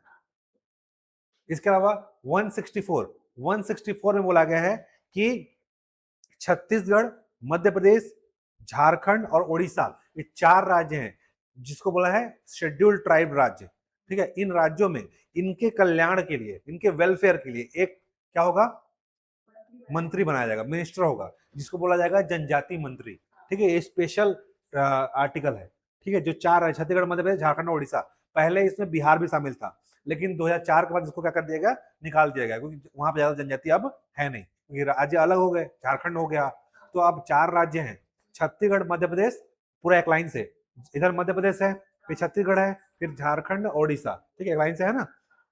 ये 4 राज्यों में जनजाति समूह के कल्याण के लिए, उनके वेलफेयर के लिए एक क्या होगा, मंत्री होगा, जिसको हम लोग जनजाति मंत्री के नाम से जानेंगे। स्पेशली इसमें रखना 164 नहीं है, 164 ए है, 164 ए आर्टिकल का नाम है, ठीक है। इसको बोलेंगे एक भार साधक मंत्री, ठीक है। इसका काम क्या होगा कि जनजातियों कल्याण के लिए, ठीक है।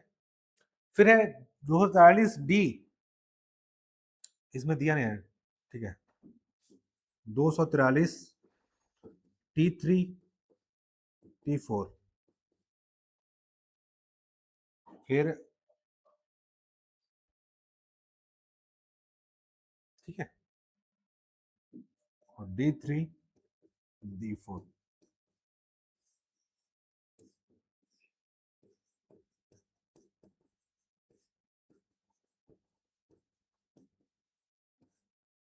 ठीक है। ये हो गया पंचायत के लिए,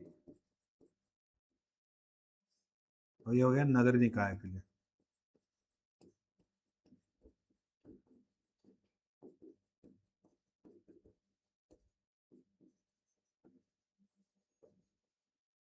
जनजातियों के लिए क्या बोला गया है कि पंचायत और नगर निकाय में सदस्य और अध्यक्ष पदों के लिए रिजर्वेशन रहेगा, ठीक है। तो रिजर्वेशन संबंधित है 243 में T3 T4 और D3 D4। पहले डी आता है ना, तो डी में पैदा रखना, पहले पंचायत होगा, ठीक है। टी नगर निकाय के लिए होगा, ये इसके लिए है, और नगर निकाय के लिए ये है, ठीक है। पहले डी आता है तो पहले पंचायत, उसके बाद क्या होगा, नगर निकाय। तो D3 D4 और T3 T4। D3 पहले क्या आएगा, सदस्य बनते हैं, फिर क्या बनते हैं, अध्यक्ष। तो D3 में सदस्य पद के लिए आरक्षण, D4 में अध्यक्ष पद के लिए आरक्षण, T3 में नगर निकाय में सदस्य पद के लिए आरक्षण, और T4 में अध्यक्ष पद के लिए आरक्षण। ठीक है, पहले सदस्य फिर अध्यक्ष। ठीक है, और पहले क्या आएगा पंचायत, फिर क्या आएगा नगर निकाय। ठीक है, तो इनके लिए रिजर्वेशन की व्यवस्था की गई है। ठीक है, कहाँ पे, पंचायत नगर निकाय में। ठीक, उसे लिखा है। फिर 2040 से तो लिखा हुआ है ना DB, पंचायतों में अनुसूचित जनजाति आरक्षण प्रदान किया गया है। ठीक है, फिर T 2040 में नगर निकाय में लिखा ना, D3 D4 है, T3 T4 है। ठीक है, 2043 में।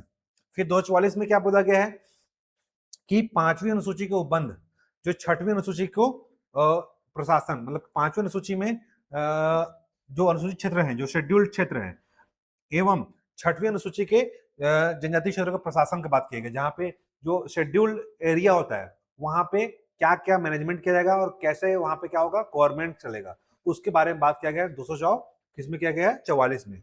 ठीक है, ये सारा संविधान है, लेकिन कहां पढ़ रहे हो आप, पेपर 6 पार्ट 3 में। ठीक है, तो आर्टिकल आपका रखना है। नेक्स्ट है 275 ग्रांट, इसमें बोला गया है।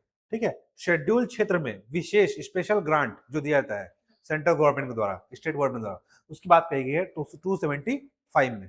ठीक है, 330 आर्टिकल 330 ये बोला गया है लोकसभा में रिजर्वेशन। ठीक है, और 332 में बोला गया है राज्य विधानसभा, ठीक है, स्टेट के असेंबली में, ठीक, में रिजर्वेशन। ठीक है, इनको 335 में बोला गया है कि अगर राज्य की सेवा और पदों के आरक्षण किया जाएगा तो उनके लिए जनजातीय दाव प्रशासन किया जाएगा। मतलब कि जब भी गवर्नमेंट में कोई भी सर्विस में प्रमोशन किया जाएगा तो इनका पहले ध्यान रखा जाएगा। ठीक है, तो अनुसूचित जाति के दावों का प्रशासन, क्षमता बनाए रखने की संगति। ठीक है, 335 338 ए में बोला गया है कि इनके लिए एक स्पेशल आयोग बनेगा। आर्टिकल 338 है ना, उसमें एससी के लिए बताया गया है। ये 330 ए है, ऐसे बोलते 338 का, केवल 338 बोला तो एससी आयोग। ठीक है, लेकिन 338 का ए या क एसटी आयोग। ठीक है, तो 338 का में एसटी आयोग बना गया है, 89 कॉन्स्टिट्यूशनल अमेंडमेंट से बनाया गया है। ठीक है, चलो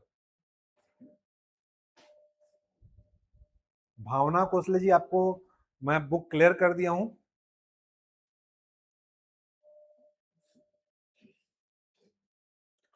चलिए, उसके बाद आपका आता है आर्टिकल 342। ठीक है, 342 क्या बोलता है, आर्टिकल 342 बोलता है राष्ट्रपति किसी भी राज्य या संघ राज्य के, वही मैं बताया था कि जहां भी वो राज्य है और जहां यूटी है, जहां पे राज्य होगा और राज्यपाल, और जहां पे यूटी होगा तो वहां पे उपराज्यपाल या प्रशासक के परामर्श से, ठीक है, वो क्या करेगा, अधिसूचना द्वारा घोषित करेगा जनजाति समूह। ये हम लोग पहले चर्चा कर चुके हैं, जिसमें क्या होता है कि लोकसभा राज्यसभा में पारित करना होता है। ठीक है, ठीक है,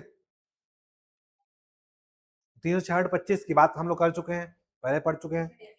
हाँ, ठीक है, इसमें सारा चीज बताया गया है, ये आपको नोट्स भेज दूंगा, उसी चीज को बार बार यहाँ पर रिपीट कर दिया गया, तो ये आप देख लोगे। देखो जो सारा चीज बताया ना, अभी जो हम पढ़े हैं 16 वही चीज वही बार बार लिखा हुआ है।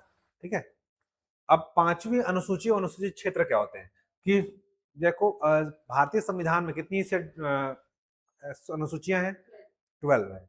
12 में जो 5वां और 6वां है वो किस संबंधित है, 5वीं अनुसूची जो है शेड्यूल्ड ट्राइब संबंधित है। ठीक है, और 6th शेड्यूल जो है आपका 4 राज्य AMTM, असम, मेघालय, त्रिपुरा, मिजोरम। तो ये जो 5वीं सूची में नहीं आते हैं वो किस में आते हैं, 6वीं में। और 6वीं में कौन से राज्य है, 4, असम, मेघालय, त्रिपुरा, मिजोरम, इसी को बोलते हैं AMTM। ठीक है, AMTM। ठीक है, टोटल 9 राज्य जो आते हैं आपके, सॉरी टोटल 10 राज्य किस में आते हैं, 5वीं सूची में। 5वीं में आते हैं 10 राज्य। ठीक है, 10 राज्य किस में आते हैं, 5वीं सूची में।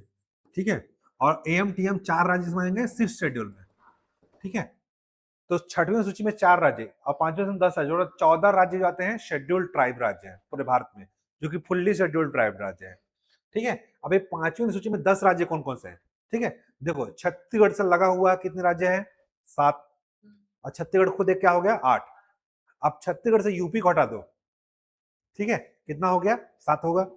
ठीक है, अब छत्तीसगढ़ के पीछे चलो, गुजरात, राजस्थान, ठीक है, 9 हो गया, और एक हिमाचल प्रदेश 10। ठीक है, रटना ही नहीं है। छत्तीसगढ़ से लगे हुए राज्य हैं 7, और छत्तीसगढ़ खुद एक अपना क्या हो गया, 8। अब उसमें से यूपी हटा दो, कितना बचा, 7। उसके पीछे जाओ, एमपी, एमपी के पीछे क्या है, राजस्थान है और गुजरात है। ठीक है, कितना हो गया, तो क्या हो गया 9, और एक हिमाचल प्रदेश 10। ठीक है, तो 5वीं अनुसूची के 10 राज्य याद हो गया। ठीक, तो 5वीं अनुसूची के और हमको यही पढ़ना है 5वीं अनुसूची और अनुसूचित क्षेत्र, 5th शेड्यूल और शेड्यूल्ड एरिया। ठीक है, जो कहाँ बताया गया है 244(1) में। ठीक है, 244(1) में बताया गया है। इसके अंतर्गत अनुसूचित क्षेत्रों को ऐसे क्षेत्रों के रूप में परिभाषित किया गया जिसमें राज्य के राज्यपाल के साथ पढ़ चुके हम लोग, और उसके परामर्श पर राष्ट्रपति आदेश द्वारा अनुसूचित क्षेत्र घोषित करता है। ये हम लोग पढ़ चुके हैं कि कोई भी क्षेत्र शेड्यूल एरिया कब होता है, राज्य के राज्यपाल से परामर्श करते हैं, उसके पश्चात उस क्षेत्र को शेड्यूल एरिया घोषित करते हैं। ठीक है, संसद से पारित करा करके, जिसमें प्रशासन और नियंत्रण संबंधित प्रावधान शामिल होता है। ठीक है, अनुसूचित क्षेत्रों का प्रशासन कैसे होगा, वहां पर मैनेजमेंट कैसे किया जाएगा, इन सब का प्रावधान किया जाता है किसमें, सिर्फ 5th शेड्यूल के आर्टिकल 244(1) में। ठीक है, इसमें याद रखना कि 5th शेड्यूल में 9 राज्य है। हाँ? 9 राज्य बोल रहा है। ठीक है, देख लेते एक बार। आंध्रा है, छत्तीसगढ़ है, गुजरात है, हिमाचल है, झारखंड है, मध्य प्रदेश है, महाराष्ट्र, उड़ीसा, राजस्थान। ठीक है, तेलंगाना नहीं दिया हुआ है। देखो, इसमें तेलंगाना नहीं दिया, क्यों? क्योंकि जब ये 2011 में जनगणना हुआ था तब क्या था, केवल आंध्र प्रदेश ही था। ठीक है, 14 बना था, है ना, लेकिन वर्तमान में 10 राज्य है। ठीक है, देखो ये 2011 को ले रहा है, इसलिए 9 राज्य ले रहा है। अभी के वर्तमान में कितने हैं, 10 राज्य। ठीक है, क्योंकि आंध्र प्रदेश में क्या है, तेलंगाना शामिल है। ठीक है, इसीलिए नहीं ले रहा है। ठीक है, तो याद रखना कि अगर 2011 के अनुसार है तो 9 राज्य ऑप्शन में देखकर, अगर प्रीलिम्स में ऐसा आता है ऑब्जेक्टिव में और उसमें 10 राज्य नहीं होंगे तो आप 9 ले सकते हो, लेकिन अगर 10 अब 10 लगाना। ठीक है, छत्तीसगढ़ अनुसूचित क्षेत्र कहाँ पे आएंगे, तो राज्य, ये तो सेंट्रल पूरे भारत का हो गया। छत्तीसगढ़ में क्या आता है, छत्तीसगढ़ में अपना 33 जिले हैं, 33 जिले में से 16 जिले। ठीक है, 16 जिले किसमें आते हैं, पूर्णतः अनुसूचित क्षेत्र, फुल्ली शेड्यूल्ड एरिया। ठीक है, और 5 आता है आंशिक क्षेत्र आते हैं। ठीक है, अब देख लेते हैं 16 जिले कौन कौन से हैं। ठीक है, देखो पूरा सरगुजा संभाग और पूरा बस्तर संभाग। ठीक है, उसके अलावा एक्स्ट्रा याद रखना कितना हो गया पूरा सरगुजा और बस्तर मिला करके, सरगुजा में कितने जिले हैं 6, और बस्तर में कितने हैं 7, 7 6 कितना हो गया 13। ठीक है, अब 3 जिले देख लो, 3 में एक क्या होगा, गोरेला पेंडा मरवाही।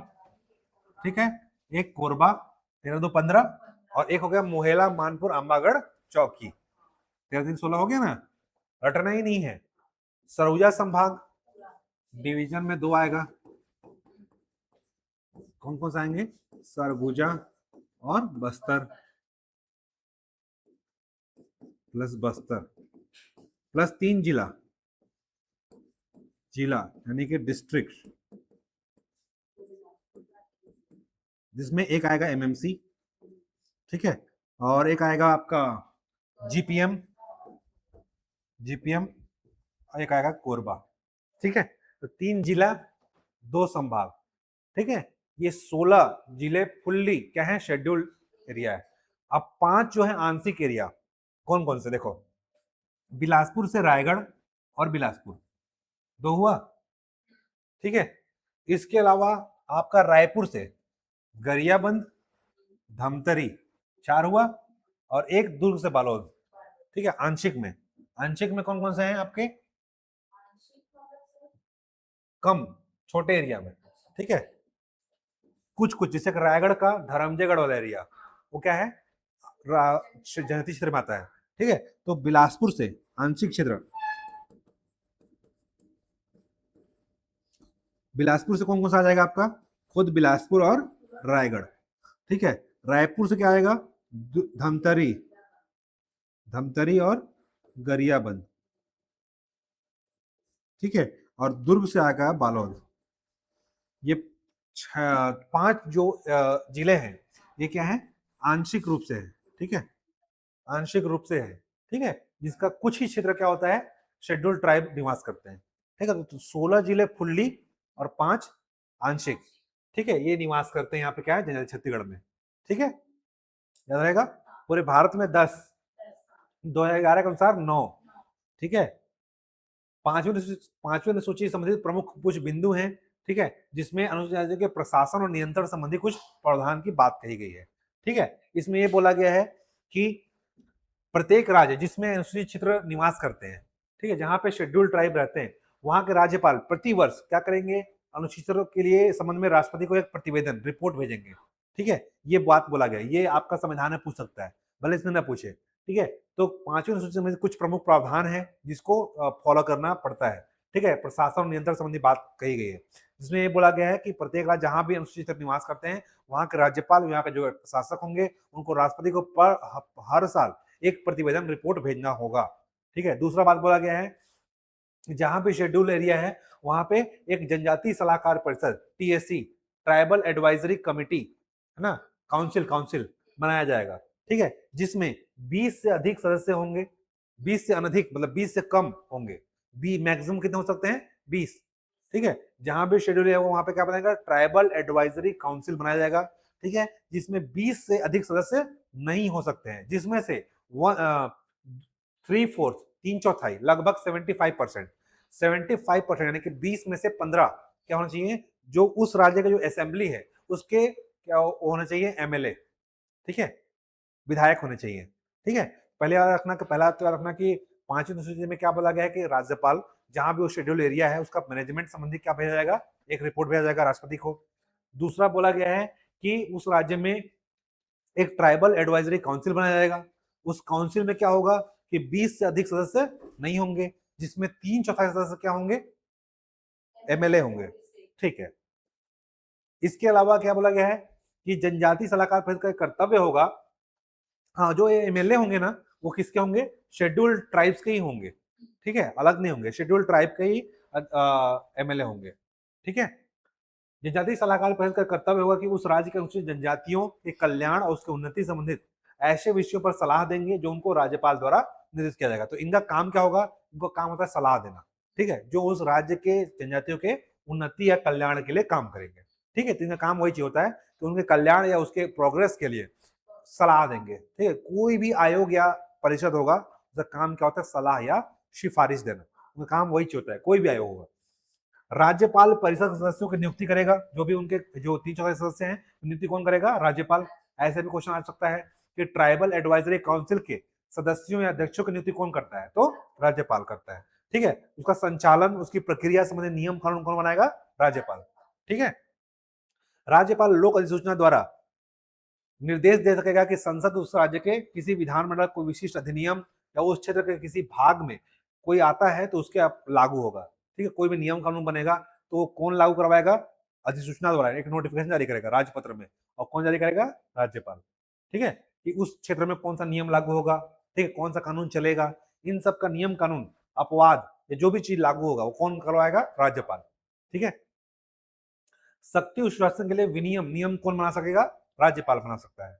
ठीक है, नोटिफिकेशन, नोटिफिकेशन क्या होता है, ठीक है, राज्यपाल द्वारा जारी किया जाएगा।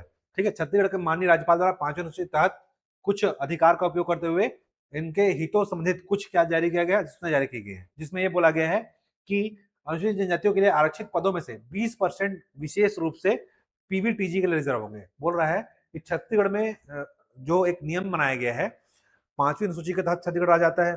इसमें बोला है कि छत्तीसगढ़ में जितने भी पोस्ट निकलते हैं, मान लो 10 पोस्ट निकलता है, उस 10 में से कम 20% यानी कि 2 पोस्ट पीवीटीजी जो कितने हैं, 5 हैं, ठीक है, उनके लिए रिजर्व होगा।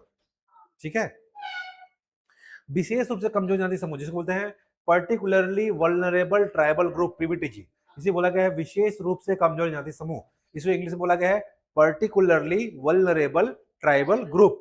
ठीक है, को अनुसूचित क्षेत्र के प्राथमिक शाला में शिक्षक नियुक्ति के लिए टेट जो परीक्षा होता है, टेट, और परीक्षा के न्यूनतम 50% अंक हरदम छूट, जो बोला गया ना कि 50% से होना ही चाहिए। ठीक है, जो पीवीटीजी के जो क्षेत्र जो टीचर होंगे, जो कि अबुझमाड़िया, बिंजवार, सॉरी अबुझमाड़िया, बिरहोर, ठीक है, ये सारे जो होंगे, इनको टेट परीक्षा पास करने के लिए 50% अंक की अर्हता में छूट दी गई, मतलब 50 से कम भी होगा तो उनका चल जाएगा। ठीक है, बाकी का 50% रखा गया है। बस्तर और सरगुजा क्षेत्र में जिलों में 3rd और 4th ग्रेड के पदों पर जिले के स्थानीय निवासियों को प्राथमिकता दी जाएगी, क्योंकि वहां के जो लोग होंगे वही फॉर्म भर सकते हैं। ठीक है, ये ऐसा बनाया गया नियम छत्तीसगढ़ सरकार द्वारा। ठीक है, जिसको कौन बनाया है, राज्यपाल के परामर्श से जारी किया गया है। ठीक है, राज्यपाल द्वारा। ठीक है, क्या जारी किया गया, पहला बात तो बोला गया है कि जो भी एसटी का पोस्ट वैकेंसी आएगी उसमें 20% किसका होगा, पीवीटीजी का होगा। ठीक है। दूसरा बोला गया है कि पीवीटीजी को जो टेट परीक्षा और शिक्षक भर्ती के लिए जो 50% का मिनिमम रहता है अर्हता, उसमें शिथिलता दी गई कि वो उनका पेपर नहीं होगा तो भी चलेगा। दूसरा बोला गया है कि बस्तर और सरगुजा में जो भी वैकेंसी आएगी उसको स्थानीय निवासी या मूल निवासी हो जो वहीं के लोग होंगे उनको ही जॉब दिया जाएगा। ठीक है, जॉब सिक्योरिटी दिया गया है। इसके अलावा दिया गया है उनको जो भी निकलते हैं उत्पाद, प्रोडक्ट निकलते हैं वन से, जैसे कि कंद मूल पत्ती फल फूल है ना, टसर कोकून शहद मोम इत्यादि में उनका वनोपज मान किया गया, उनका पर्सनल प्रोडक्ट मान लिया गया है। ठीक है, इन सभी के लिए उनके लिए मतलब जैसे कि उनको दोहन करना उनको अनुमति दी गई है, वन संबंधी उत्पाद। दूसरा बोला गया है वन अधिकार पट्टा जो 2006 में आया था, वन अधिकार अधिनियम। इस तहत उपखंड स्तरीय समिति के समस्त दावों को जिला स्तरीय समिति द्वारा स्वतः याचिका के रूप में स्वीकार किया जाएगा। मतलब कि जो भी दावा आपत्ति किया जाएगा जो सब डिवीजन लेवल पे होगा उसको जिला स्तरीय समिति द्वारा स्वतः याचिका रिट के माध्यम से स्वीकार कर लिया जाएगा, जो भी दावा आपत्ति होंगे। ठीक है, ये वन अधिकार पट्टा इनके लिए लाया गया 2006 में। ठीक है, जिस पास जमीन नहीं था उसके लिए दिया गया था वन अधिकार अधिनियम, वन में निवास करने वालों को। नेक्स्ट इनमें बोला गया है कि जो एसटी हैं उनके धार्मिक उत्सव में, ठीक है, उनका जो ट्राइबल जो कल्चर होता है उसमें 5 लीटर महुआ शराब बना कर रख सकते हैं। ठीक है, इससे ज्यादा बना कर रखेंगे तो अवैध है। ठीक है, तो उनके कल्चर उत्सव में जब उनका फेस्टिवल होता है तब इनका महुआ का शराब चढ़ाते हैं देवता को, तो उन लोग को बोला गया कि आप 5 लीटर महुआ शराब क्या कर सकते हो, बना कर रख सकते हो। हड़िया लांदा महुआ जो भी बना सकते हो, तो उसको बना करके हाथ भट्टी या शराब घरेलू उपयोग के लिए परिवहन में छूट, मतलब 5 किलो लीटर बना करके आप बना भी सकते हो, ले आ भी सकते हो कहीं भी जर्किन में पकड़ के। ठीक है ना, तो इसके लिए अपराध ये जमानती अपराध श्रेणी में नहीं आएगा। ठीक है, अगर इससे ज्यादा होगा तो क्या होगा, आएगा। तो 5 लीटर बनाने की अनुमति है, उससे ज्यादा अनुमति नहीं है। ठीक है, बस्तर और दंतेवाड़ा जिले के 3 अयस्क जहां निकलता है वहां पे जनजातीय व्यक्तियों को समिति को अधिकार दिया गया है। ठीक है, 3 निकलता है वहां के जो समिति है उनको अधिकार दिया गया है। ठीक है, इसके अलावा छत्तीसगढ़ में साहूकारी अधिनियम 1934 लागू नहीं होगा। साहूकारी अधिनियम जो इनसे क्या करते थे, इन लोग क्या करते थे, इन लोग से कर्जा लेते थे और फंस जाते थे। ठीक है, और उस अधिनियम तहत क्या होता था, इन लोग इनको ज्यादा ब्याज व्याज देना पड़ता था। ठीक है, कई लोग पैसे लगा देते थे, मर जाते थे। तो ये कर्ज के तले ना दबे, इसके लिए साहूकारी अधिनियम को लागू नहीं किया गया। ठीक है, तो ये आपका क्या था, आपका छत्तीसगढ़ सरकार द्वारा जो कुछ नियम बनाए गए हैं। ठीक है, वो सारे नियम थे। ठीक है, ये आपको जानना था, एग्जाम में नहीं पूछेगा। अगर पूछ दिया तो 2-4 पॉइंट्स 2-4 नंबर में आ सकता है, उससे ज्यादा आने की संभावना नहीं है। चूंकि ये इंट्रोडक्शन क्लास था तो मुझे बताना जरूरी था। ठीक है, इसके अलावा 6वीं अनुसूची के कुछ ज्यादा क्षेत्र हैं, इसको कल पढ़ लेंगे। ठीक है, आज के लिए इतना है, बाकी मिलते हैं कल। थोड़ा सा ही बचा हुआ है, बाकी कल पढ़ेंगे, आज ज्यादा हो जाएगा। ठीक है, चलिए ऑनलाइन वाले कोई डाउट्स है तो बताइएगा, मैं रिकॉर्डिंग यहाँ पे बंद कर रहा हूँ। बाकी मिलते हैं नेक्स्ट वीडियो लेक्चर में, तब तक के लिए जय हिंद, जय भारत, जय छत्तीसगढ़, गुड नाइट, शुभ रात्रि, शब बखैर।